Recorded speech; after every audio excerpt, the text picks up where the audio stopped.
ಕಸ್ತೂರಿ ತನ್ನ 2 ಮಕ್ಕಳೊಂದಿಗೆ ಒಬ್ಬಂಟಿಗಳಾಗಿ ವಾಸಿಸುತ್ತಿದ್ದಳು. ಪ್ರತಿ ಭಾನುವಾರ ಅವಳು ಬೆಳಗ್ಗೆ ಬೇಗನೆ ಎದ್ದು ತನ್ನ ಮಕ್ಕಳನ್ನು ಆಲಯಕ್ಕೆ ಹೋಗಲು ಸಿದ್ಧಪಡಿಸುತ್ತಿದ್ದಳು. ಆಲಯ ಬಹುದೂರದಲ್ಲಿದ್ದರೂ ಸಹ ಆಕೆ ಆರಾಧನೆಯ ಪ್ರಾರಂಭಕ್ಕೆ ಮುಂಚೆ ಹೋಗಿ ಆಲಯವನ್ನು ಶುಚಿಗೊಳಿಸುತ್ತಿದ್ದಳು. ಆರಾಧನೆ ಮುಗಿದ ನಂತರವೂ ಪ್ರತಿಯೊಂದನ್ನು ತೆಗೆದಿಟ್ಟು ಎಲ್ಲವನ್ನು ಸರಿಪಡಿಸಿ ಹೋಗುತ್ತಿದ್ದಳು. ಆಕೆ ಪ್ರತಿಯೊಂದು ಕೆಲಸವನ್ನು ಸಂತೋಷದಿಂದ ಮಾಡುತ್ತಿರುತ್ತಿದ್ದಳು. ಸಂಬಳಕ್ಕಾಗಿ ಮಾಡದೆ ಸ್ವಇಚ್ಛೆಯಿಂದ ಅದನ್ನು ಮಾಡುತ್ತಿದ್ದಳು. ಅನೇಕ ದಿನದಿಂದ ಆಕೆಯ ಕೆಲಸವನ್ನು ಗಮನಿಸಿದ ಸಭೆಯವರು ಆಕೆಗಾಗಿ ಸಹಾಯ ಮಾಡಲು ಅವರಾಕೆಯ ಮುಂದಾದರು.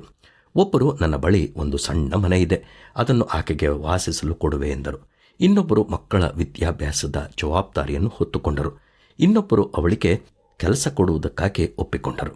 ಹೀಗೆ ಅವಳಿಗೆ ಸಹಾಯ ಮಾಡಲು ಎಲ್ಲರೂ ಮುಂದಾದರು. ಹೌದು ಪ್ರಿಯರೇ, ಇದು ವಿಶ್ವಾಸಿಗಳ ಜೀವನದಲ್ಲಿ ಪ್ರೀತಿಯನ್ನು ಪ್ರತ್ಯಕ್ಷಪಡಿಸುವ ವಿಧಾನ. ನಿಮ್ಮ ಸಭೆ ಹೇಗಿರುತ್ತದೆ? ಕೆಲವು ಸಭೆಗಳಲ್ಲಿ ಲಕ್ಷಾಂತರ ಹಣ ಸಂಗ್ರಹಿಸಲಾಗುತ್ತದೆ, ಆದರೆ ಅದನ್ನು ಸರಿಯಾಗಿ ಬಳಸಲಾಗುವುದಿಲ್ಲ.